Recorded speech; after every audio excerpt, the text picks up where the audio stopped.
Selamat datang teman-teman semua. Pembelajaran kita pada hari ini adalah terkait tentang review latihan kelas online. Mari sama-sama kita dengarkan dengan baik review berikut ini. Berikut saya akan review untuk tugas pertemuan 14 dan 15. Untuk pertama adalah pertemuan 14 dengan soal berikan masing-masing contoh terkait integrity dan konkurensi. Integrity, contoh 1 integrity constraints. Misalkan ada table order dengan kolom-kolom seperti order ID, customer ID, dan order date. Integrity constraint dapat diterapkan untuk memastikan bahwa setiap pesanan harus terkait dengan pelanggan yang valid dan memiliki tanggal pesanan yang valid. Contoh query-nya adalah create table order, order ID INT, primary key, customer ID INT, order date-nya date, foreign key-nya customer ID, reference customer ID. Cek order date lebih besar sama dengan 2022 0101. Ini adalah contoh batasan tanggal. Dalam contoh ini, origin key memastikan bahwa setiap order ID yang dimasukkan harus terkait dengan order ID yang valid dari table customers. Selain itu, batasan cek pada order date memastikan bahwa tanggal pesanan harus setelah atau sama dengan tanggal berikut.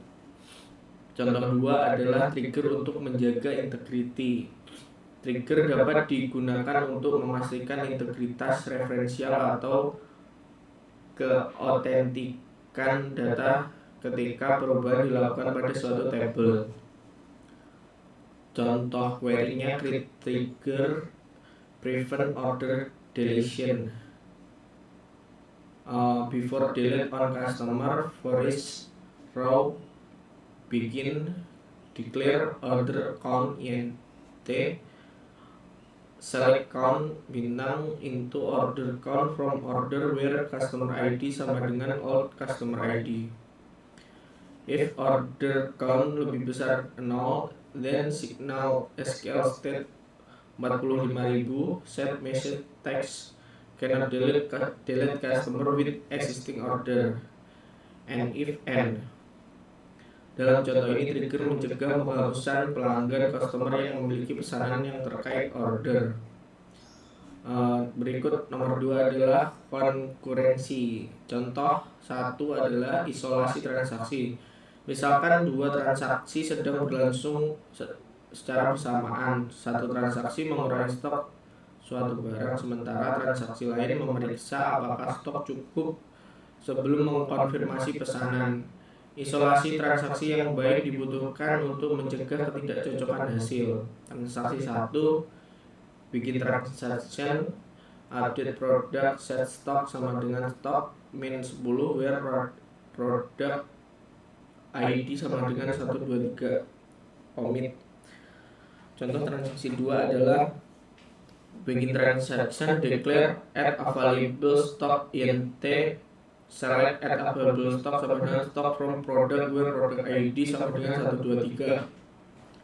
If add available stock lebih besar sama dengan 10, then ini adalah konfirmasi pesanannya, commit else batalkan pesanan, stok tidak mencukupi, rollback, and if. Dengan memulai dan mengakhiri transaksi secara eksplisit, kita dapat mengontrol isolasi transaksi dan mencegah konflik. Contoh 2 locking. Menggunakan mekanisme locking untuk mengamankan data selama transaksi berlangsung. Transaksi 1 bikin transaction update produk set price sama dengan price kali 1.1 berkategori sama dengan electronic commit. Transaksi 2 bikin transaction update produk set stock sama dengan stock min 5 berkategori electronic commit. Dalam contoh ini, ketika transaksi 1 sudah mengubah harga produk elektronik, transaksi 2 harus menunggu sampai transaksi 1 selesai atau commit. Sebelum dapat memulai perubahan stok produk elektronik, ini memastikan konsistensi data dan mencegah konflik yang mungkin terjadi. Berikut adalah untuk tugas pertemuan 14. Selanjutnya adalah pertemuan 15. Buatkan grab otorisasi yang melibatkan 10 user untuk suatu sistem penjualan, penyewaan, atau lain-lain. Di sini ada admin super user membawa manajer HR, di bawah manajer HR ada pengelola keuangan, admin produksi, pegawai keuangan, di bawah admin produksi ada operator produksi, terus ada admin penjualan, di bawah admin penjualan ada pegawai penjualan, terus di bawahnya lagi ada auditor internal dan teknisi IT. Untuk deskripsinya adalah admin supervisor atau super user memiliki hak akses penuh ke semua objek operasi yang dalam basis data. Nomor 2, manajer HR hak akses ke tabel pegawai. Dia bisa select update tabel departemen, select dan dapat mengeksekusi store prosedur untuk menambahkan pegawai baru. Pengelola keuangan hak akses ke tabel transaksi keuangan. Dia bisa select, insert, update, dan dapat menjalankan store prosedur untuk membuat laporan keuangan. Untuk pegawai keuangan, hak akses terbatas ke tabel transaksi keuangan, hanya bisa melihat saja dan dapat mengeksekusi store prosedur untuk melihat riwayat transaksi. Untuk admin produksi, hak penuh ke tabel produk dan stok. Dia bisa select, insert, update, delete. Untuk operator produksi, akses ke tabel produk dan stok, hanya bisa select dan update, tidak bisa delete. Admin penjualan hak penuh ke tabel pelanggan, pesanan dan produk. Dia bisa select, insert, update, delete. Untuk pegawai penjualan akses ke tabel pelanggan dan pesanan, dia bisa select dan insert. Untuk auditor internal akses ke semua tabel untuk tujuan audit, dia cuma bisa select. Teknisi IT akses terbatas ke tabel sistem keamanan, select atau select, serta dapat menjalankan store prosedur untuk pemeliharaan basis data. Demikianlah review latihan kelas online.